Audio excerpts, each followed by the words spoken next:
تو اس میں دیکھیں ہر چیز ہمیں عطا کی، وَأُوتِينَا مِن كُلِّ شَيْءٍ، ہر چیز ہمیں عطا کی، تو ہر چیز سے کی وراثت انبیاء کی ہوتی ہے۔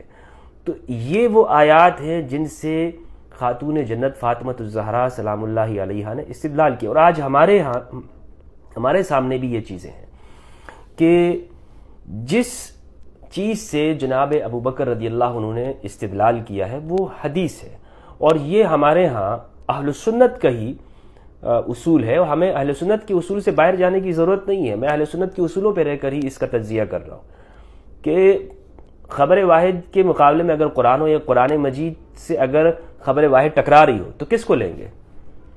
کس کو لیں گے؟ ہم قرآن مجید کو لیں گے، یہ سب کے ہاں اصول ہے۔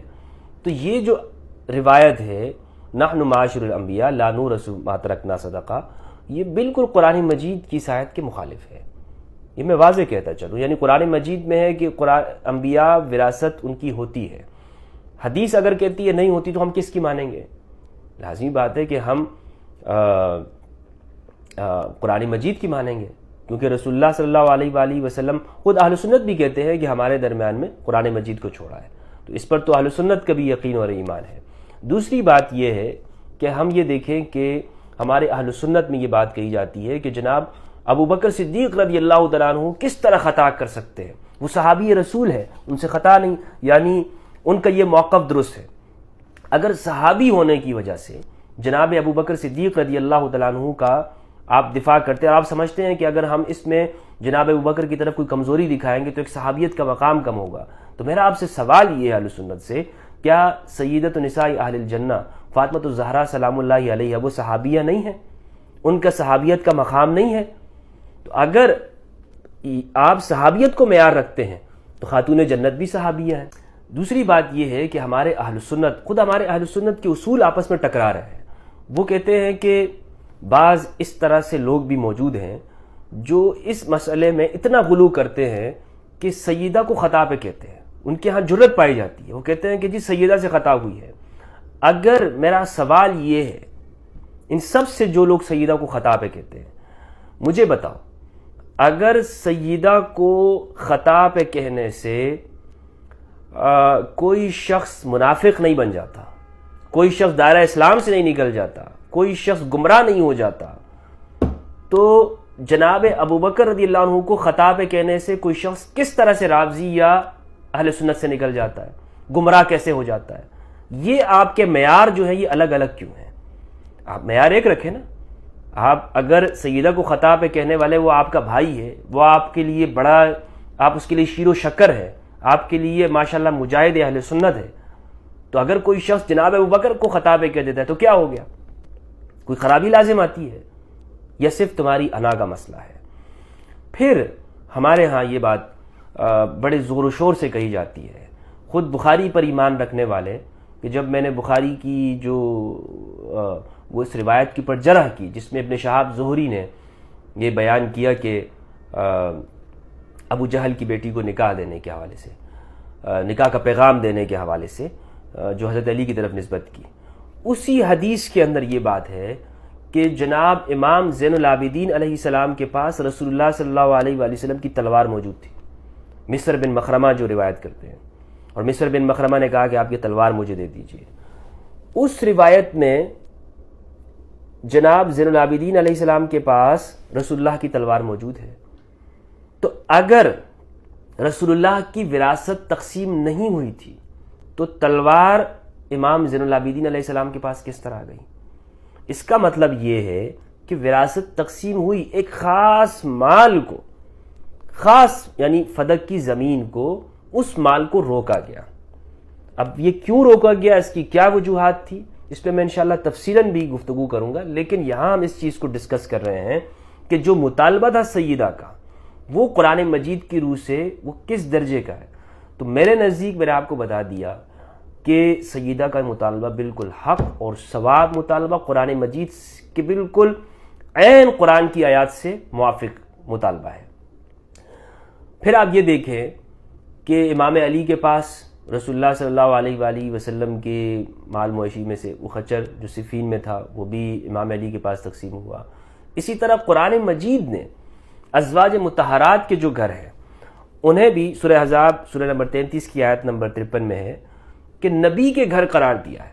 فرمایا یا ایھا الذین آمنوا لا تدخلوا بیوت النبی الا ان یؤذن لکم، اے ایمان والو نبی کے گھروں میں داخل مت ہو جب تک کہ تمہیں اجازت نہ ملے. تو معلوم ہوا کہ جن گھروں میں ازواج مطہرات رہتی تھی وہ گھر بھی ازواج مطہرات کے نہیں. وہ گھر کس کے ہیں؟ وہ گھر بھی رسول اللہ صلی اللہ علیہ وآلہ وسلم کے. تو اب مجھے بتائیے، کیا سرکار کریم کے وصال کے بعد، پردہ فرما جانے کے بعد، کیا ازواج مطہرات کو ان گھروں سے نکال دیا گیا تھا کہ جاؤ ان مکانوں کو خالی کرو؟ اب چونکہ نبی اس دنیا میں نہیں رہے تو لہٰذا ان مکانوں پر تمہارا کوئی حق نہیں ہے. بتائیے مجھے، کیا جناب ابوبکر صدیق رضی اللہ عنہ نے یہ کیا؟ نہیں کیا، بلکہ ازواج مطہرات کو ان گھروں میں باقی رکھا، رہتی رہیں، ان گھروں میں رہیں، لیکن یعنی ان سے وہ چیز حکومت کے اختیار میں نہیں لیا. اس فدق کو یہ اختیار اپنے کنٹرول میں لیا، اور دیگر یعنی جن چیزوں کا تعلق سیدہ کے ساتھ تھا صرف اسی کو لیا گیا. پھر اس میں ایک اہم بات یہ ہے کہ جو رسول اللہ صلی اللہ علیہ وآلہ وسلم کے پاس دیگر اموال تھے فدق کو چھوڑ کر، جناب عمر نے وہ امام علی کو دے دیے تھے.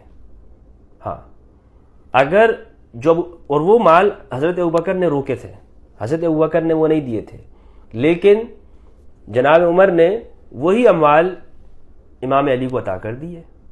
تو اگر ہمارے اہل سنت یہ دفاع کرتے ہیں، یہ بہت یہاں پر عجیب سا معاملہ ہے کہ اہل سنت اگر دفاع کرتے ہیں جناب ابوبکر رضی اللہ عنہ کا، تو اسی فیصلے کو تو جناب عمر رضی اللہ عنہ نے ختم کر دیا. اور پھر آگے عمر بن عبدالعزیز نے، جو بنو امیہ نے مکمل طور پر اس کا خود ہی ہڑپ کر کے کھانے لگے، عمر بن عبدالعزیز نے اس کو واپس لوٹا دیا. لیکن عمر بن خطاب رضی اللہ تعالیٰ عنہ نے تو حضرت ابوبکر کے ہی اسی فیصلے کو آدھا طور پر تسلیم نہیں کیا بعد کے دور میں، اور وہ لٹا دیا تھا، صرف فدق کی زمین کو نہیں دیا. تو معلوم یہ ہوتا ہے کہ یہاں پر ہمارے اہل سنت کے جو معیار ہیں وہ اس قابل ہیں کہ اس کے اوپر سوالات اٹھیں.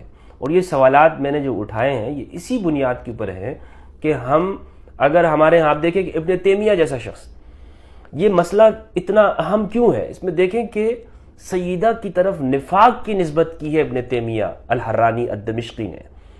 اپنی کتاب منہاج السنت النبویہ کی جلد نمبر 4 صفحہ 245 پہ ابن تیمیہ نے لکھا ہے کہ اگر یعنی شیعوں کو جواب دیتے ہوئے ابن تیمیہ کہتا ہے کہ اس معاملے میں، اس مطالبے کے اندر معاذ اللہ منافقین کی مشابہت ہے.